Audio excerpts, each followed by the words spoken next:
Good Wednesday to you, everybody, in Gov/Com 604. Welcome to week boom 6. Man, we are rolling along. 2 weeks left. Can you believe it? Well, before we get decent here, before we begin this week's video, I don't know what's going on with this shirt either. It's hot here, so iced coffee. Mm. Much better. There I am now, your sufficiently caffeinated instructor. Okay, let's get started this week. You may have noticed there was not an announcement posted last week. And the reason for that was I was away. I was on the Regent campus conducting classes for the summer residency program for people that do PhDs. They got to spend so many contact hours on campus. And so they have to do that. So I didn't post an announcement for that because I was out of the office and I was away from cameras and such and what. So doesn't mean that you missed anything. Okay, it just didn't go up. But discussion questions went up, movie reviews went up, the usual stuff. Okay, let's take a look at what we're going to be doing this week. This week we start a 2-part series investigation about media manipulation and regulation. In fact, this phenomenon of the media driving policy is so well documented that it's sometimes referred to as the CNN effect. That is, the news agency, which is not as popular, doesn't have as high of viewership as it used to, but back in the day, I mean, I don't know how they got it, but CNN used to have a contract. Maybe they still do in some parts of the world, that airport televisions would run the CNN channel all the time, like 24/7. Huge audience reach for them. But anyhow, the CNN effect is that CNN starts reporting on a crisis somewhere. The public's like, oh my gosh, did you see this going on? And then lawmakers are like, oh my gosh, do you see the public seeing this going on? And the legislature, so this triangulation that we've been looking at between government, media, and the populace, and then the legislators go, oh my gosh, we better start making policy because the constituents are calling us about what they saw on CNN. And you have a situation that's sometimes referred to as wagging the dog, meaning the tail wags the dog. The thing that is supposed to be controlled by the larger thing, that is the media, is supposed to be an outgrowth of the people, is now in fact driving the actions of the people. So it's like, instead of the dog wagging the tail. You get what I mean? All right, we're going to look at this over the course of the next 2 weeks. So this is part one. So you've got some readings, some chapters in PIP and MAP, chapters 31, 36, and chapters 13. So a little bit more in the way of chapters to get through than you normally do, but I am confident that you will persevere. And then you have discussion questions. Also, this week, you have another film review, coming up here soon. Film review due, posted it up. Film review number 3 is due on the 25th. So exactly a week from today. I have yet to finish the grading of film review number 2 because I was at Regent on campus doing the residency program. I'll get that done this week, so you get some feedback and I hope that you found the feedback from my comments on your first film review instructive enough that you're like, yeah, okay, I know what I'm doing here. I'll do differently or do the same thing, the next time. Okay. If not, reach out to me. All right.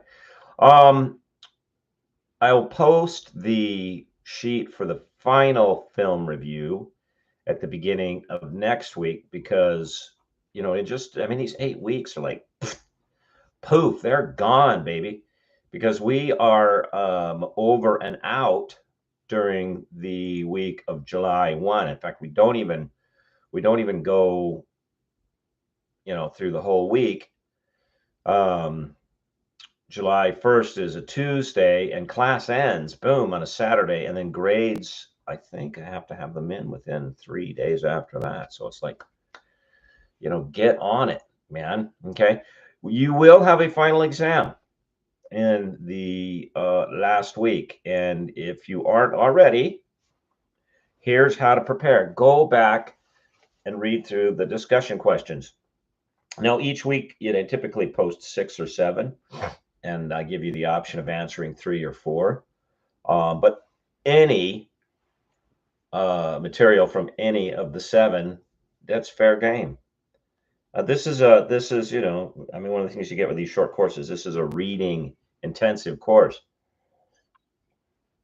It's hard to get away with that. Did you know, actually, that our requirement is that, in order to justify giving you the same credits for 8 weeks as for 16, a requirement is that you have, you're not going to have the same amount of contact hours looking at the videos and such, because it's only 8 weeks as opposed to 16. Okay. But we're required to have you look through the same amount of material in the space of 8 weeks that you would in the space of 16 weeks. That's why there are multiple questions beyond what I'm actually asking you to cover week by week. So that's why there are, 7 questions a week with the option to answer 3 or 4 of them. And that's why you need to, be able to speak to any of the 7 questions from any of the 8 weeks. All right. Hey, man, sometimes that's just life. Okay. So that's what's coming up this week. Another film review, due one soon to be posted, and really get on top. Don't delay for your preparation for your final exam. Some people sometimes ask me, will you post a review sheet? No, I won't. And the reason why is what I've found in the past is when I post a review sheet that people study to the sheet, they often fill in the things on the sheet. They like, this means this and this means this. And then during the exam, which is a closed book, closed note, closed internet, just you and your brilliant little mind, they then refer to the sheet. And maybe I'll just give it a whirl this year. I don't know. I could require that you have a webcam on. No offense, but I have better things to do than watch videos of you taking an exam. I don't want to get to that kind of relationship. All right. I will tell you, if you don't know, and maybe if you do, I'll give you this by way of a reminder. Anytime you are working in Canvas, especially if you're working on an assignment that's posted in Canvas, did you know that Canvas tracks where you go and sends me a report? Okay. So for this exam, since it's closed book, closed note, closed internet,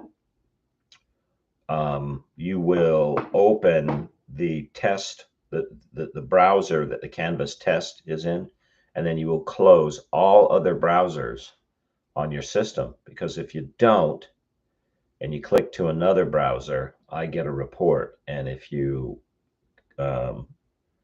if there's a report to me that you're looking at anything but the test tab, you're gonna get a 0 for the exercise. And again, that's not a relationship, a place that we want to go to, because if you fall on your face on the final exam, you're pretty much going to fail. And that's not a place we want to go to either. We're here for your development. All right. Okay. So that's what you're up to this week. All right. Let's take a look at last week, the questions from discussion 5. See what you said, see what we could glean. Okay. Question number 1, James Arnold. What an interesting character. Okay. I mean, this guy sort of goes in the, he would go in the same file as, say, Edward Bernays. James Arnold was, without question, a corrupt propagandist. Okay, and indeed he was.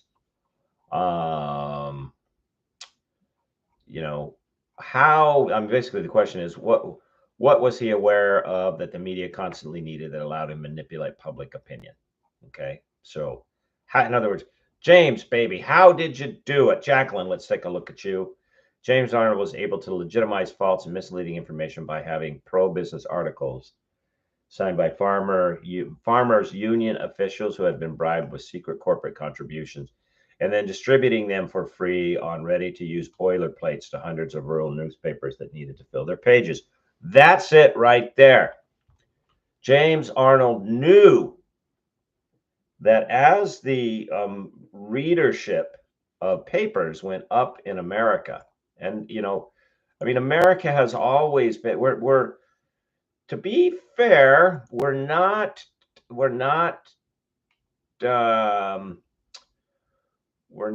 terribly intellectual, historically speaking. I'm not saying we're dumb, okay?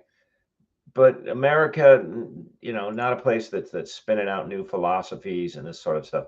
But we are consumers of information. And as print circulation went up, Arnold knew that media platforms had content they needed to fill. And so he's like, oh, okay. And he also knew, and this is true of media. It's been true, 100 years ago. It's true now. It'll probably be 100 years in the future. Media corporations, media platforms, they don't have big budgets. They don't like to pay. Now, in some of the media platforms in the media landscape, there are high-profile stars who get a lot of money. That they're the exception to the rule. But they're there not so much to deliver information, but they're there to drive eyeballs, which drives ad revenue. For those of you I don't want to give it away, it's a good movie. For those of you who've watched and reviewed Good Night and Good Luck, you'll see that, writ large, because that's in effect the push and pull of the film. And that is, what's media for? And I strongly encourage you to read that speech by Edward R. Murrow, Lights and Wires in a Box, which he says, hey, we've got this new technology. We really should be using it to inform the public and not just make them laugh and then sell them cigarettes, which, we're not selling cigarettes anymore, but it's, I don't know, make them laugh and sell them, I don't know, protein shakes or Ozempic shots or whatever. Okay, so flash forward 2025. So those of you interested in media, or those of you who, at some point in time in the future, you think, okay, I've got to get a public footprint, I've got to get some traction. Do it ethically. Keep in mind the lesson from James Arnold. In some ways, media needs you more than you need them. They have content that has to be filled. You can position yourself so you are that content. All right, let's see what someone else said. Billy, Arnold was aware of the public interest reported via media on growing reform and how lobbyists use the media to persuade and influence public policy by reporting public sentiment without debate. Arnold felt the lobbyist efforts.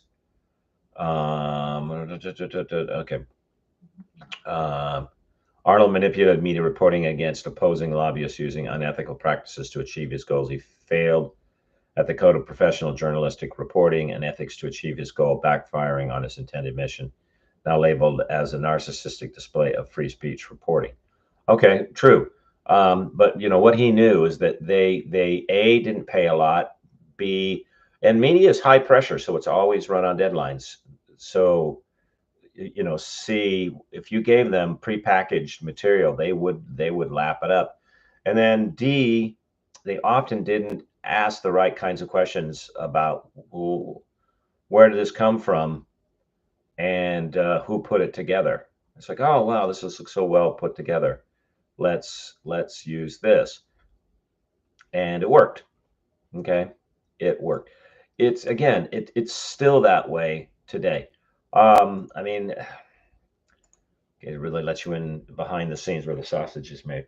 I have done media, and this is not uncommon, what I'm about to tell you. All right, let you in on a little trade secret. This is more often the rule than the exception. I will either be contacted about being an expert voice for a story, or I will contact a media outlet saying, hey, I've got something to say about this story. I'll hear back from a very busy producer who I know is very busy. They're usually young. I mean, in their 20s. They do not have a lot of time, and they do not have a lot of they do not have broad subject expertise, so they don't know a lot about a lot of different things. One of the ways that is surefire for me to be able to confirm that I'll work as a guest or get them to run a piece that I'm interested in them putting out there is to have the taglines in the story, prepackaged things that the host of the program can just quickly read, because that's their job as a producer to type up. And are you ready for this? Here's the peek into the kitchen where the sausage is made, and the questions that the host will ask me. And it's an understood, nobody has to say anything, that when the host asks me the questions that I wrote, I say, oh yeah, you know, that is a really good question. Or you put your finger right on the most essential part of this story, da da da da da. And you might be saying, whoa, hold on, Dr. Gardner.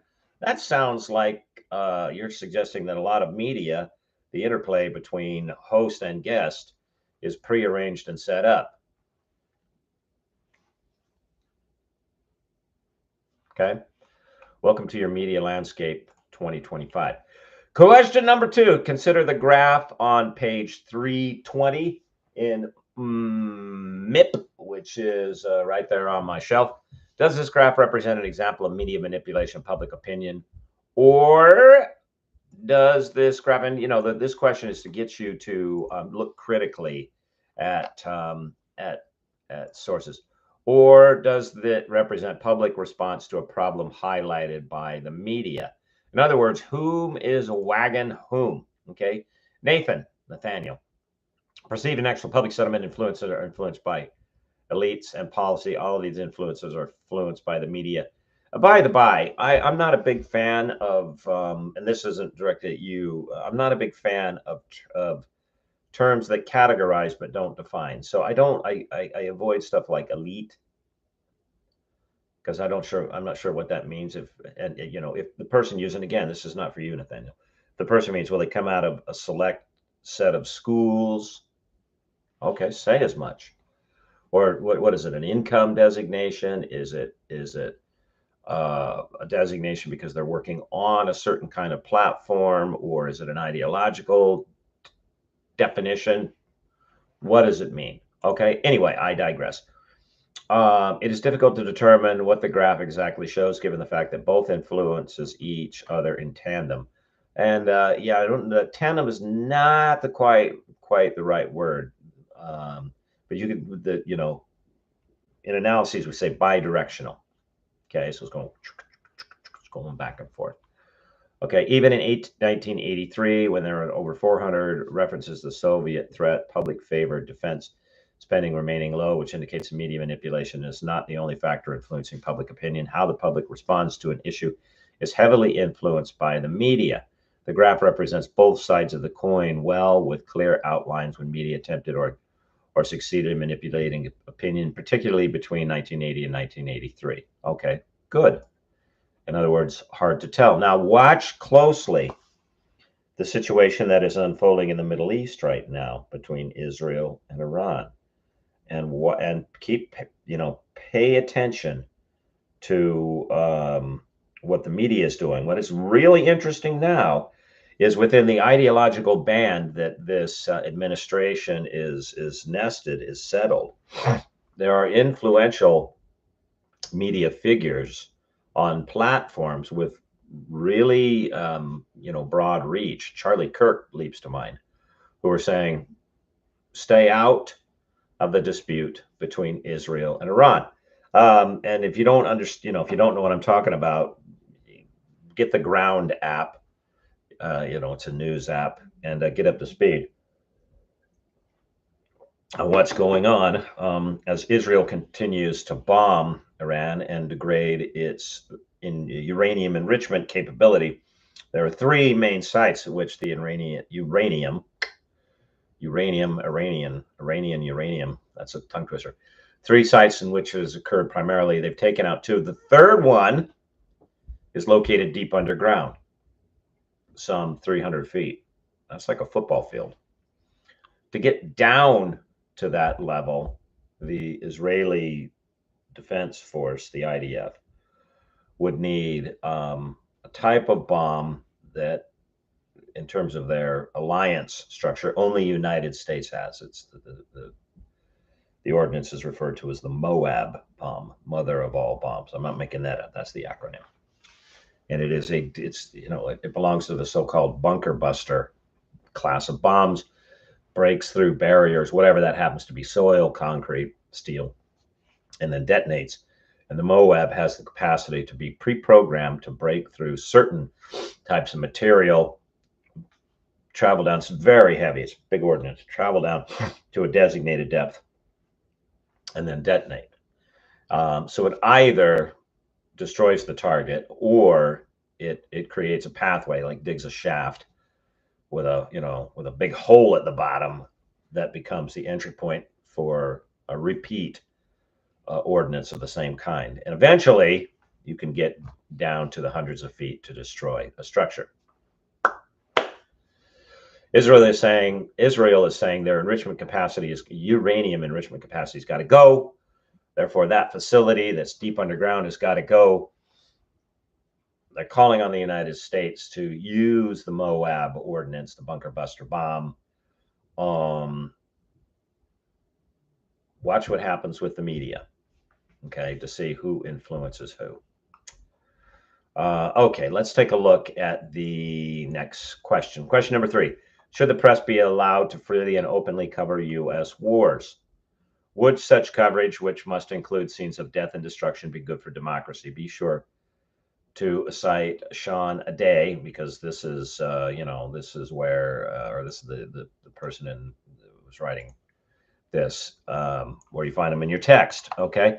Now this, this is not as simple as you might think, because look, during conflicts, there are things that are done that need to be done that are not pleasant. And conflicts, even with the greatest of justifiable causes. The Civil War stands out as one. It was an unfortunate conflict for our country. There was just, there was an intractable problem when the colonies became states. And that is that some of them had a legal structure that said, well, yes, that's a human being, but she's not a person. She is property. And then, the ideal that was put forward is all individuals in this new republic are equal, not by some legislative stroke of the pen, but by the mere fact that they came into existence by a creator larger than any government, more fundamentally foundational, meaning God. Okay, good ideal. What do you do with these colonies over here that hold slaves? They say, well, born with equal rights except for property, because a barn or a tree or a horse, which is property, doesn't have the same rights. Intractable problem. As tension built, the Civil War breaks out in 1860, and it's not going well for the North. Although in many ways the North fought the war with sort of one hand tied behind its back. It did a lot of other legislative things while it was fighting the war, but it became politically unpopular. And Lincoln nearly lost an election to one of the former heads of the army that he had fired, McClellan, because McClellan wasn't doing anything to prosecute the war. McClellan ran against him in the 1864 election as the head of the Democrat Party, Lincoln the head of the Republican Party, and it was a close race. And Lincoln is like, yeah, no, hey guys, we got to wrap this up. So William Tecumseh Sherman comes to him and says, and by all descriptions of him, we don't have any recordings of his voice, but he's a very gruff man, a very tough soldier. I don't know, Mr. President, I know that, the only way we're going to end this war is if we take this war to the people who support this war. And that meant the populace, the civilians of the South. Lincoln was like, okay. And so Sherman said, we're going to start right in the heart of the Confederacy, the state of Georgia. And we are going to start at the top northwest corner, and we are going to march straight through the state, and we are going to burn a path of mayhem and destruction, and we are going to tear up everything that we come across. We're going to burn down every mansion, where we are going to shoot anybody or anything that moves, whether they have a rifle or not, and we're going to go all the way down to the sea, and along the way we're going to burn the great city of Atlanta to a crisp. And the inhabitants inside, sucks to be you. You should stop supporting this war. And that's exactly what they did. And there was a tremendous amount of civilian death. All right. But it worked. It worked. The Confederacy became increasingly fragmented. The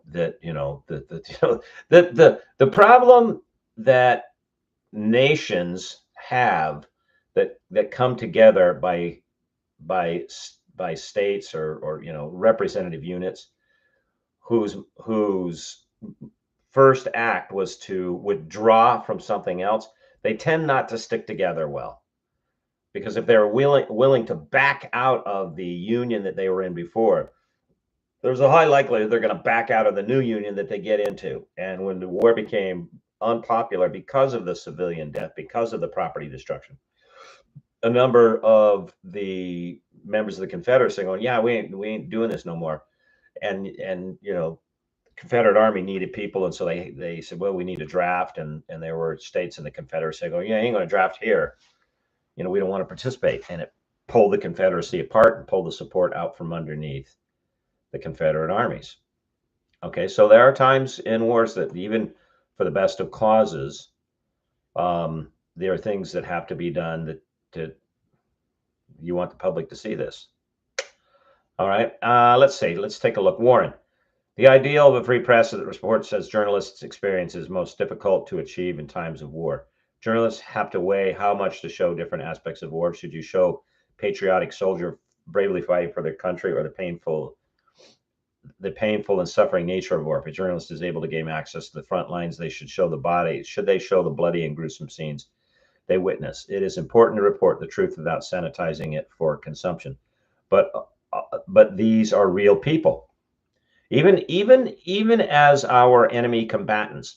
And we have a nation who has a history, and I think it's accounted for a lot of our success globally, in that once a war is concluded and we've beaten the opponent, we've beaten the enemy, we immediately turn around and begin efforts diplomatically to reestablish cooperative and beneficial ties. So, this can be very confusing for the populace, because it's okay, wait, the Japanese were our enemy? Oh no, they're one of our best trading partners, and we have military bases there, and now everything is great. Wait, what? Second World War, the new communist government, when they overthrew the czars, it was like, oh, revolution terrible. And they shot the czar, and they shot the czar's family, took them all down into a basement, and his children, just lined them up against the wall and blam, blam. And then, this leaked out, and the American public was like, horror, horror. Then the Second World War breaks out, and Germany eventually declares war on the United States. But Germany's also at war with the Soviet Union, the communist government that rose when the czar was overthrown. So we're like, yippee, now we're friends. And then after the war, when Germany's defeated, it's like, yeah, we're not so sure. So this back and forth and back and forth. So even the enemy combatant is still a human being, and there might be the necessity of killing him or her. But then during the course of the conflict, afterwards, you try to rehumanize, try to renormalize. Okay, what about privacy involved? Back to you, Warren. Does the soldier forfeit their privacy to a known audience? Yeah. Because look, soldiers, this is a very difficult business.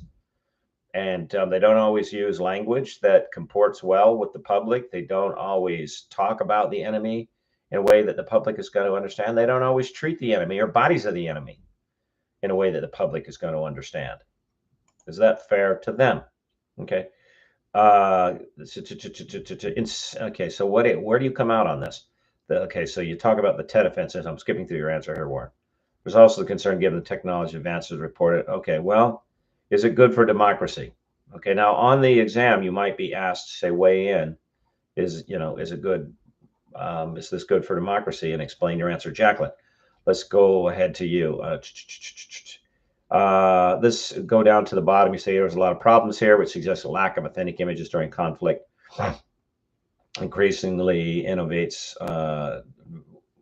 has the potential to warp individuals' perception of war, minimizing the gruesomeness of it all and creating indifference to human suffering that disconnects to tragedies that ensue. Meaning, in other words, sometimes the way that war is covered makes it look like, all you have to do is sit somewhere and push a button or fly a drone remotely from a building in Arizona, which is where a number of our individuals that fly both our spy and attack drones are located, Arizona.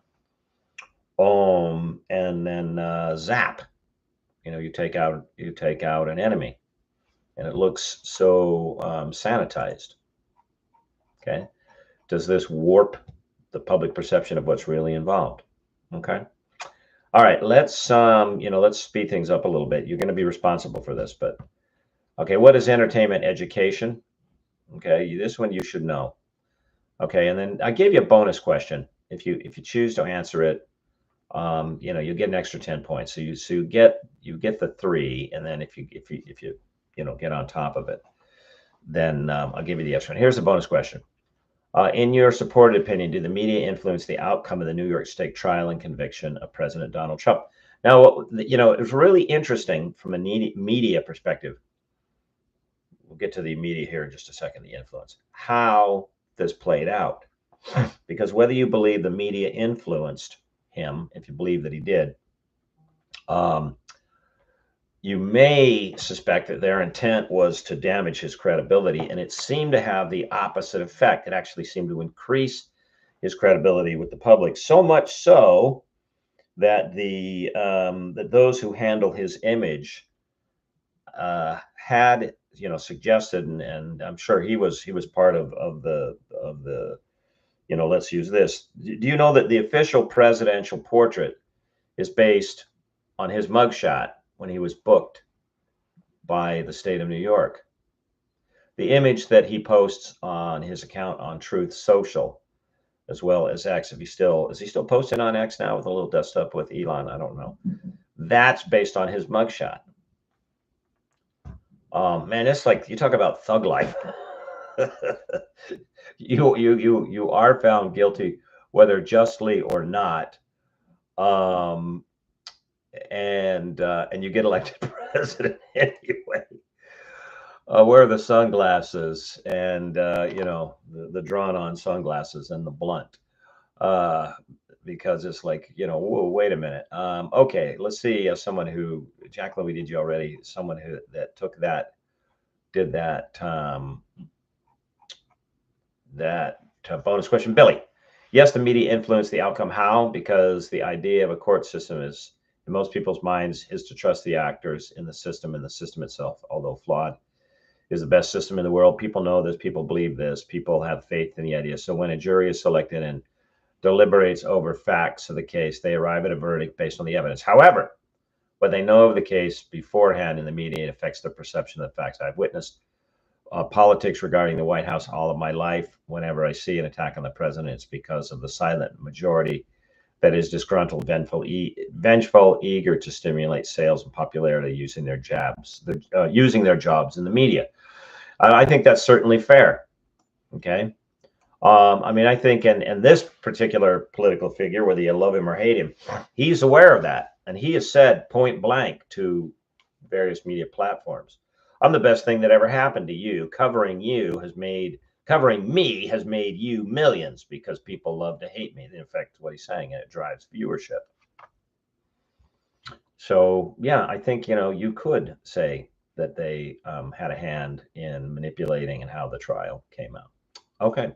All right, everybody. Good job. Work on those those third film reviews. I'll post the fourth one coming shortly. Go back, start looking at all of the questions from the discussion sections because those are all fair game. We are coming to the end. We're rounding the back curve on the track here, folks. Just 2 more weeks.